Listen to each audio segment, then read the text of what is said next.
Мамлекет башчысы Сооронбай Жээнбеков эртең 11 апрелде Жогорку кеңештин жыйынында сөз сүйлөйт. Бул тууралуу президенттин аппаратынын маалыматтык саясат бөлүмү билдирет.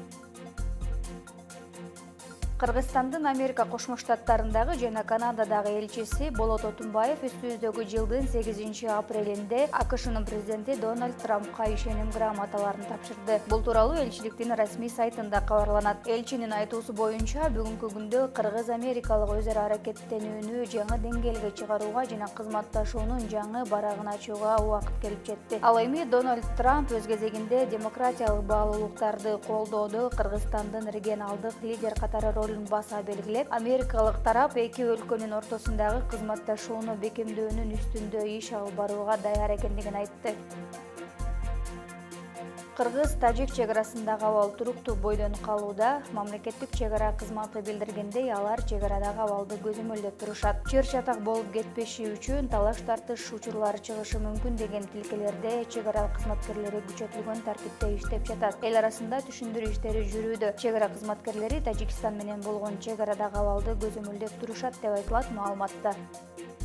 Вице-премьер-министр Жеңиш Разаков Чехиянын энергия жана соода министри Марта Новакова менен жолугушту. Жолугушуунун жүрүшүндө Кыргызстан жана Чехия аралык эки тараптуу соода-экономикалык кызматташтыктын актуалдуу маселелери талкууланды. Разаков баса белгилегендей, Кыргызстан Чехия Республикасы менен кызматташтыкты ар тараптуу кеңейтүүгө жана тереңдетүүгө кызыктар. Анткени анын учурдагы абалы тараптардын мүмкүнчүлүктөрүнө дал келбейт. Өз кезегинде Чехиянын энергия жана соода министри өлкөлөр ортосундагы эки тараптуу кызматташтыкты өнүктүрүү үчүн чараларды кабыл алуу зарылдыгын белгиледи. Тараптар бардык актуалдуу багыттар боюнча өз ара активдүү кызматташтыкты улантууга жана соода-экономикалык кызматташтык боюнча жол картасын иштеп чыгууга даярдыктарын билдиришти.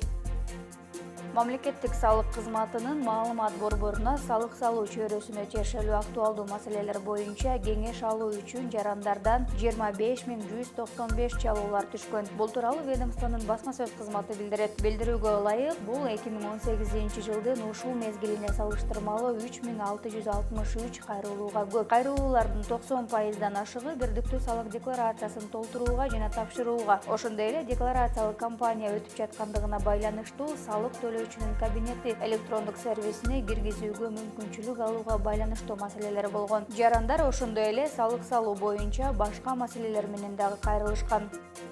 27 апрелде азанчылардын республикалык мелдеши болуп өтөт. Баш байге ээсине умра сапарына жолдомо берилет деп билдирет муфтияттын басма сөз кызматы. Маалыматка ылайык, мелдеш имам Сарахси атындагы республикалык борбордук мечитте өтөт. Мелдеш күнү өлкө аймагынан тандалып алынган 27 азанчы жарышат.